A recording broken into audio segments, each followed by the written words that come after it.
I'm Helen, 28 years old, the older sister of Anna, my dearest companion, the one I've cherished through every storm. This is her story, a tale of pain carved deep, of resilience forged in fire, and of light reclaimed from darkness. I've stood by Anna through every trial, sneaking support when our parents turned their backs, watching her build a family bound by love against all odds.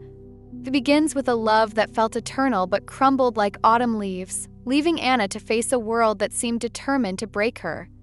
Hi everyone! Where are you watching from today? Drop your location in the comments. If you liked this story, don't forget to like, comment, and subscribe. Have a similar experience? We'd love to hear it. Now let's begin.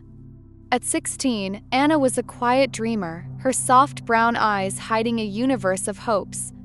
She fell hard for David, the star of our high school soccer team, a boy whose quick grin and easy charm could light up the gloomiest room. They were inseparable, whispering plans after school under the old oak trees lining our suburban street.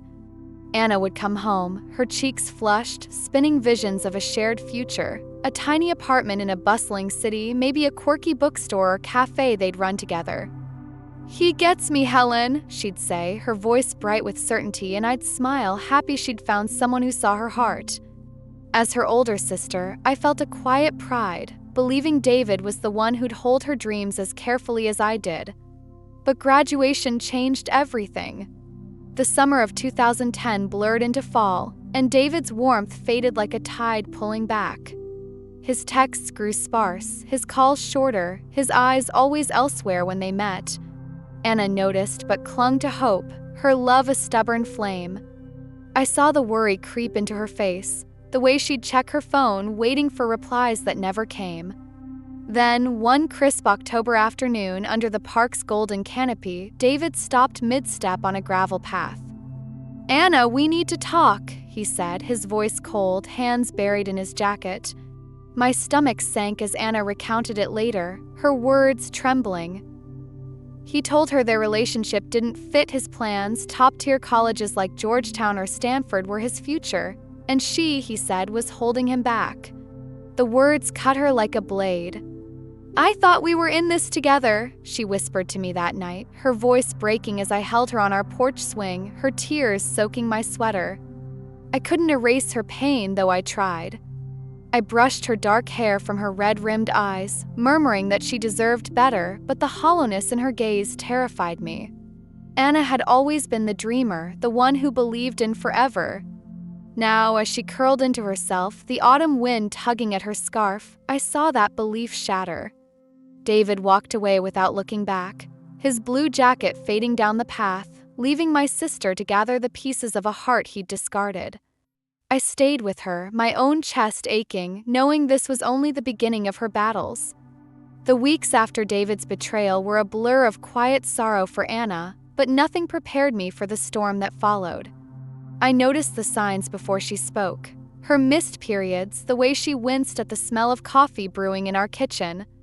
One evening, I found her in the upstairs bathroom, clutching a pregnancy test, her hands trembling as 2 pink lines glared back. Her eyes, wide with fear, met mine, and I pulled her into a hug, whispering, "We'll figure it out." But inside, my heart raced. Anna was 17, and our parents' strictness loomed like a guillotine. Dinner that night was a Tuesday ritual: meatloaf, gravy, and the clink of dishes in our tidy suburban home. Anna sat pale, her hands fidgeting in her sweatshirt pocket where she'd hidden the test. I tried to catch her eye, to offer some silent strength, but she stared at her plate. "Mom, Dad, I need to talk," she mumbled, her voice barely a thread. The room stilled. "I'm pregnant," she choked out, and the words shattered the air. Mom's spoon clattered to the linoleum, gravy splattering like blood. "Pregnant?" she shrieked, her hand clutching her throat. "Anna Marie, you disgrace us." Dad's face turned crimson, veins bulging as he slammed the newspaper down. "Who's the father? That David kid?" he roared. Anna flinched, tears spilling. "He's gone," she whispered. "But I'll handle this, I swear." "Handle it." Mom's voice was hysterical. You're 17. What about school? The neighbors? The church? Dad stood, his chair screeching. You've ruined your life and ours. No child under my roof. Get out. I leapt up, my voice shaking. Dad, she's your daughter. You can't just, his glare silenced me. Stay out of this, Helen. Anna's tears fell freely now, her body shrinking under their wrath. I wanted to scream to shield her, but Dad's command was final. You want to play grown-up? Handle it elsewhere, he growled, stomping to the living room. Anna stumbled to her room, and I followed, my chest tight with rage and helplessness. She yanked a duffel bag from under her bed, stuffing it with sweaters, jeans, and a notebook of dreams now stained with betrayal. I grabbed her hand. You're not alone, Anna, I said, my voice fierce despite the tears burning my eyes. She nodded, but her gaze was distant, wounded. As she packed a photo of her and David from last summer's fair, her fingers lingered, then shoved it away. Downstairs, Mom sobbed into a napkin, Dad barricaded in the garage. Anna paused at the door, her voice raspy. I'm leaving. Mom's head snapped up, but no words came. I watched Anna step into the January cold, her breath fogging, and swore I'd never let her face this alone. My heart broke, but my resolve hardened. She was my sister, and I'd fight for her. The night Anna left, the January cold seemed to seep into my bones, mirroring the chill of our parents' rejection. She'd headed to Grandma Margaret's, our father's mother, in a small town 2 hours away by bus. Springfield was a sleepy place, its brick houses and frost-dusted lawns a far cry from our suburban streets' suffocating judgment. I couldn't let Anna face this alone, not after the way our parents cast her out. So I began sneaking away, defying Mom and Dad's unspoken rule to let Anna sort out her mess. I'd lie about study groups or late shifts at the library, then drive to Springfield with a backpack stuffed with canned soup, secondhand sweaters, and every spare dollar I'd saved from my part-time bookstore job. My heart pounded each time I slipped out, fearing Dad's wrath, but Anna's tear-streaked face from that awful night drove me forward. Grandma Margaret's little brick house, with its sagging porch and winter roses peeking through snow, was a haven. Margaret, wiry and sharp-eyed at 70, welcomed Anna with open arms, her gravelly voice a steady anchor. You're home here, kid. When I arrived on my first visit, Anna was curled on the plaid couch, her eyes hollow but her jaw set. I dropped my bag and hugged her, the familiar scent of her lavender shampoo grounding me.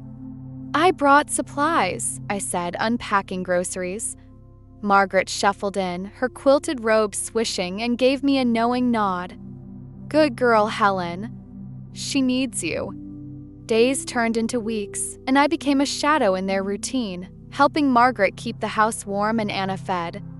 I'd chop vegetables for her hearty stews, scrub the old linoleum, or sit with Anna as she poured out her fears, being a single mom at 17, the weight of an uncertain future. What if I fail the baby, Helen? She'd whisper, her hands cradling her growing belly. I'd squeeze her shoulder, hiding my own dread. You're stronger than you know. But look at you, still fighting. Her eyes, though clouded with worry, began to flicker with resolve, and I clung to that spark, proud of her refusal to break. Margaret and I took turns keeping Anna's spirits up. I'd read her old novels from Margaret's shelf, our laughter over cheesy romance lines cutting through the tension. I slipped her small gifts, a scarf, a journal, reminders that she wasn't alone. Each visit, I saw Anna grow steadier, her hands less shaky as she helped Margaret tend the roses or folded baby clothes I'd scavenged from thrift stores. My chest swelled with pride, but the ache of our parents' betrayal lingered. I swore to be Anna's rock, her family when ours had failed her. As I drove back home under Springfield's starry skies, I vowed to protect her and the child she carried, no matter the cost. August brought a muggy heat to Springfield, the air thick with the promise of change. Anna's water broke on a Tuesday morning, a sudden rush as she stood at Grandma Margaret's sink, dishes clattering into the suds. I was there, having driven over the night before, my heart leaping as Margaret grabbed the car keys with a brisk, "Let's go, girl." At Springfield Mercy Hospital, I held Anna's hand through the waves of pain, her grip bruising as she swore under her breath. Her face, pale and sweat-slicked, was a map of fear and determination. I whispered, "You've got this, Anna," though my own throat tightened, terrified for her.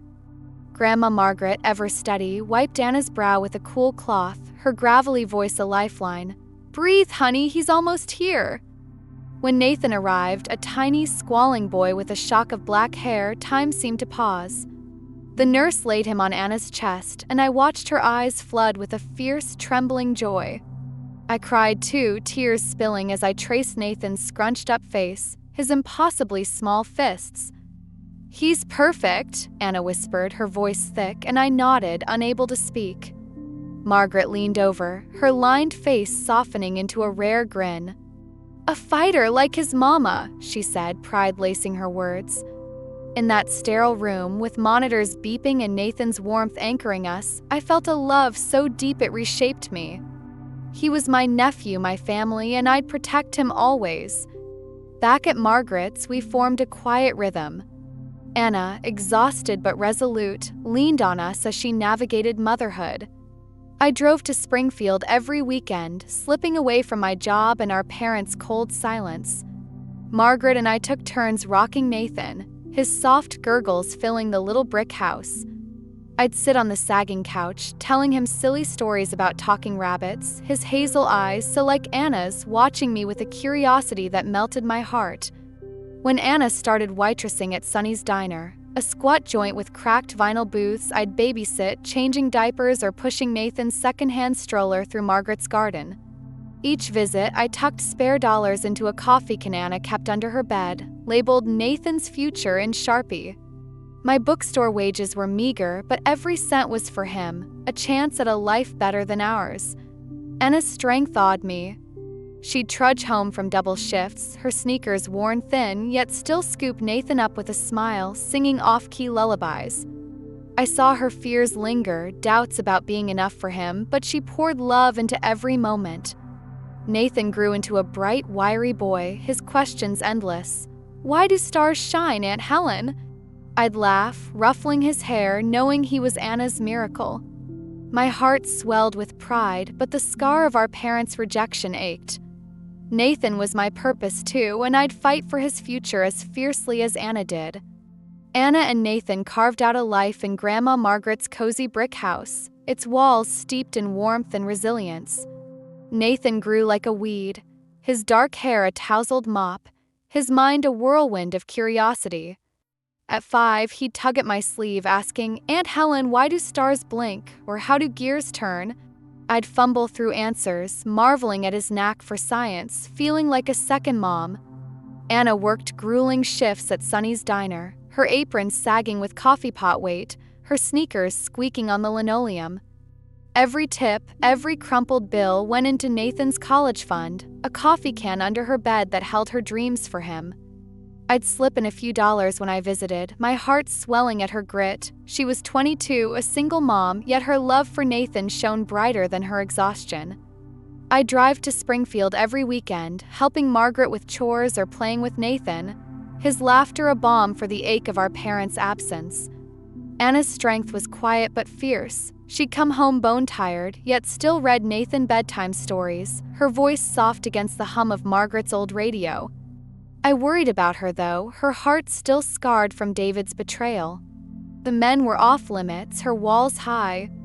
Then came James. It was a muggy Thursday when Anna, mid-shift at Sonny's, tripped and doused a man's fancy navy suit with coffee. She called me in a panic, recounting how she'd grabbed Grandpa Earl's old corduroy jacket from Margaret's closet to make amends. The man, James, a 40-something real estate developer with sharp cheekbones and a slick of graying hair, laughed it off, his deep chuckle disarming her. I was skeptical, warning Anna, "Be careful, he's too polished." But when James dropped his plan to buy out Sonny's after Anna called him a land shark to his face, I started to wonder. The diner was her lifeline, and he'd listened to her. James kept showing up, not with flashy gestures but small, deliberate ones. Daisies from the farmer's market, tickets to a local play. I watched Anna's guard soften, her smile sneaking out when he teased her about her terrible coffee-pouring aim. When he asked to meet Nathan and Margaret, I braced myself, hovering at the house like a guard dog. James arrived in jeans, no suit, with a bag of apples from a roadside stand. Nathan took to him instantly, showing off a rigged-up toy fan, while Margaret grilled him with stories of Anna's stubborn teenage years. James listened, his laugh easy, his questions genuine. I stood in the kitchen, peeling carrots with Margaret, my heart thawing. "He's different, Helen," she whispered. I nodded, still wary but hopeful. Anna deserved someone who saw her strength, and James, with his quiet persistence, was starting to prove he did. Spring bloomed wild in Springfield, lilacs scenting the air as Anna's life took a turn I'd long prayed for. James had become a steady presence, his easy laugh and quiet gestures, daisies, county fair tickets, chipping away at Anna's walls.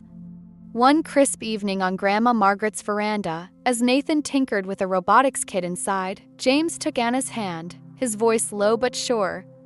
"I want to marry you, Anna." "You, Nathan, all of it. What do you say?"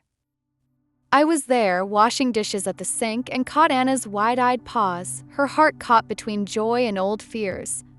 She whispered, "Let me think on it," but her flushed cheeks betrayed a happiness she hadn't dared feel since David.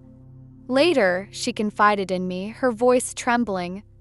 "Helen, what if I let him in and it falls apart?" I hugged her tight, my own throat tight. "You deserve this, Anna. James sees you, really sees you. Take the chance." Weeks later, James dropped a bombshell that changed everything. He arrived at Margaret's with a thick envelope, his grin barely contained. "Open it," he urged Anna, as Nathan sprawled on the rug, sketching gears. The letterhead read Harvard Medical School, a full tuition scholarship for Nathan, pre-med, secured for when he'd be ready in 9 years. Anna's breath caught, her hands shaking as she read. I stood frozen, tears pricking my eyes. "How?" she stammered. James shrugged, laughing. "Connections at the firm," a favor called in. "He's set."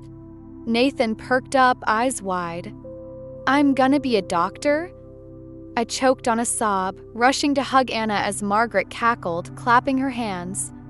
Anna bolted to her room, returning with her coffee can, Nathan's future, half full of crumpled bills. "Take it, James," she insisted, but he pushed it back, his voice soft. "That's yours." "I did this for you, for him." I cried then, openly, knowing Anna's years of diner shifts, her every sacrifice, had led to this moment. Nathan's dream, her dream, was real. I threw myself into helping Anna plan a simple wedding, my heart full. I baked a vanilla cake, icing it with clumsy swirls, laughing with Anna as we licked spoons in Margaret's kitchen. The ceremony was small, in the backyard under twinkling lights, Nathan beaming as he carried the rings. Anna, in a thrifted white dress, glowed as she said yes to James. They bought Sonny's Diner when the owner retired, turning it into their own, a legacy of grit and love. I watched Anna, now 28, manage the diner with a quiet strength, her laughter mingling with Nathan's chatter and James's steady presence. From the girl cast out at 17, she'd become a woman who'd built a family from ashes. I stood at the diner's counter one evening, wiping tables, my chest swelling with pride. Anna wasn't just my sister, she was a force, and I'd been her shadow, cheering her on. Nathan, now 22, had become a surgeon, his steady hands wielding a scalpel with the same curiosity that once dismantled flashlights. I'd watched him grow, my heart swelling as he graduated Harvard Medical School, top of his class. But nothing prepared me for the November evening when he called from Baltimore, voice tight. "Aunt Helen, I saved a woman's life today, ruptured appendix." Her husband, he asked about Mom. The woman was our mother, Susan. Our parents, Robert and Susan, wanted to meet Anna and Nathan, to thank him and to apologize. I stood in Grandma Margaret's kitchen, phone pressed to my ear, stunned. The wound of their betrayal, casting Anna out at 17, still throbbed in me. Yet a flicker of hope stirred. Could this heal our fractured family? They arrived in Springfield on a warm December day, their battered pickup trailing Nathan's sedan. I stood on Margaret's porch, my stomach knotted, as Anna bustled inside, oblivious, baking cookies for what she thought was a grateful patient's family. Nathan stepped out, kissing Anna's cheek. "They're here, Mom." Her smile was bright, expectant, until Robert and Susan climbed from the truck, him in a worn tweed coat, her in a faded cardigan, their eyes red from crying. Anna froze, her face draining of color, the cookie tray clattering. I rushed to her side, my arm around her as her breath hitched. "Mom, you okay?" Nathan asked, frowning. I saw the recognition hit him, his hazel eyes, so like Anna's, narrowing. "Do you know them?" Anna's voice broke, barely audible.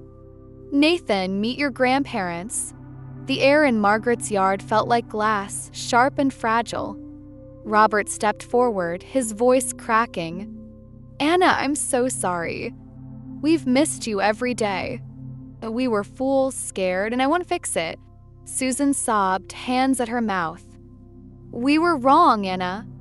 Your boy, he's incredible, a surgeon. I'm so proud, and I hate that we missed it." I stood rigid, my anger flaring. They'd called her a disgrace, thrown her out into the cold. I'd spent years sneaking to Margaret's, shielding Anna from their rejection. Now they dared show up? But Anna's tears, silent and heavy, softened my rage. I saw her wrestle with the past, her hands clenched, her resolve wavering. Inside Margaret's living room, the fire crackled, but the warmth couldn't thaw the tension. I sat beside Anna, protective, as Margaret's sharp eyes pinned Robert. "You should have come years ago," she snapped.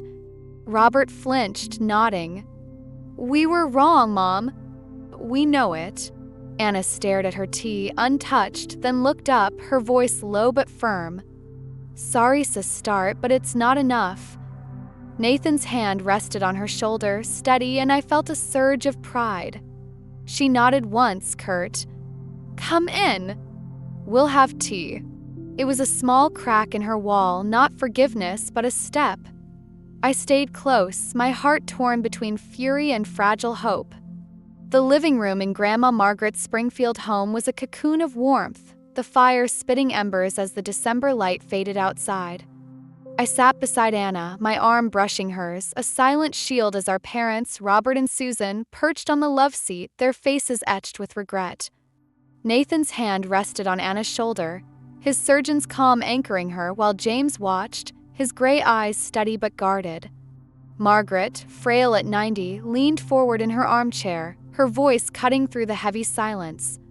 "Paul, you should have come to your daughter years ago," she said, her cane tapping the floor. Robert flinched, his tweed coat sagging on his thin frame. "We were wrong, Mom," he rasped. "We know it." Susan's sobs broke free, her faded cardigan trembling. "Anna, we're so sorry. Nathan's incredible, a surgeon. We're proud, and we hate that we missed it all." I felt my chest tighten, anger flaring like a dormant ember. I'd spent years sneaking to Springfield, defying our parents' cold dismissal, bringing Anna soup, clothes, and my meager savings to ease her burden. I'd held her as she cried, helped Margaret change Nathan's diapers, and tucked dollars into his college fund. Now, Robert and Susan sat here, their tears too late. Anna's face was a mask of restraint, her tea untouched, steam curling like her unspoken pain. I wanted to scream at them. How dare they show up after abandoning her at 17, calling her a disgrace? But Anna's eyes, wet but unyielding, held me back. She glanced at Nathan, then at me, and nodded once. "Come in," she said, her voice ice but cracking. "We'll have tea." It wasn't forgiveness, not yet, but a door left ajar. I stayed close, my heart torn between fury and a fragile hope for healing. As we sat, the clink of teacups was deafening in the silence. Robert's hand shook as he stirred his tea, Susan's eyes darting to Anna like she was memorizing her. I remembered the nights I'd driven home from Springfield, my car rattling, tears blurring the road as I cursed our parents' cruelty. Anna had built a life without them, Nathan, now a surgeon, James, her rock, Margaret, our anchor. And me, always there, from sneaking groceries to baking her wedding cake. I'd been her sister, her friend, Nathan's second mom. Nathan broke the silence, his voice firm. My family's here, Mom, Dad, Grandma, Aunt Helen. But Mom's always been good to guests. If she says you can stay, you're welcome.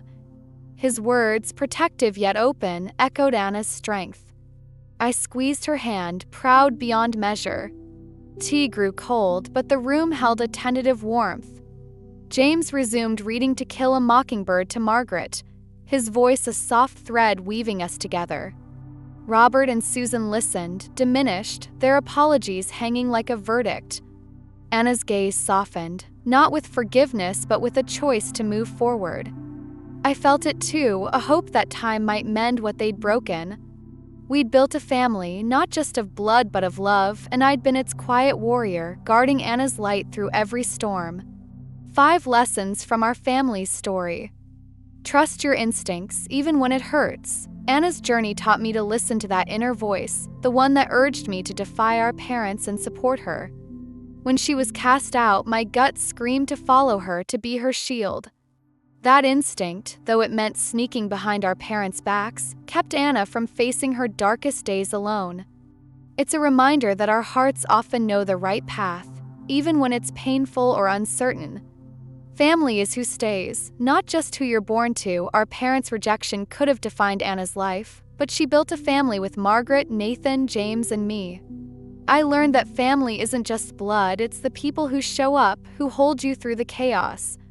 My role as Nathan's second mom, Anna's confidant, and Margaret's helper showed me that love, not lineage, binds us.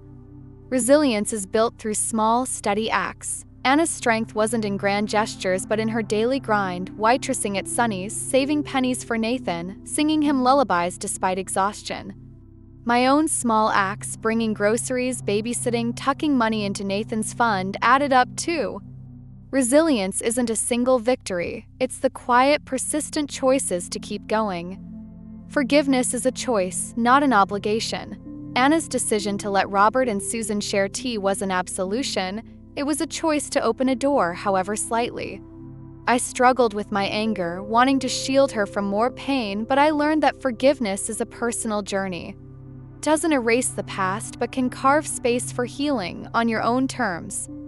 Love is the foundation of triumph. Anna's life, Nathan's scholarship, her marriage to James, the diner they made their own, was built on love. My love for her drove me to Springfield, to stand by her through fear and joy. Nathan's success, Margaret's steadfastness, James's devotion all stemmed from love. It's the force that turns pain into purpose, scars into strength. Our story isn't tidy, but it's ours. Anna's courage, Nathan's brilliance, James's loyalty, Margaret's wisdom, and my quiet fight wove a tapestry stronger than the betrayal that tried to unravel it. I'm proud of Anna, of us, and I hold on to hope that even broken families can find a way to mend, one fragile step at a time. Anna's story, her journey from heartbreak to resilience, from betrayal to building a family bound by love, has touched your heart. Please consider supporting our channel. Your likes, shares, and subscriptions keep these stories alive, giving voice to the strength and hope that shine through life's toughest moments. Drop a comment to share your thoughts or a story of your own. We'd love to hear how Anna's courage resonates with you. Together, let's celebrate the power of love and perseverance. Thank you for being part of our community.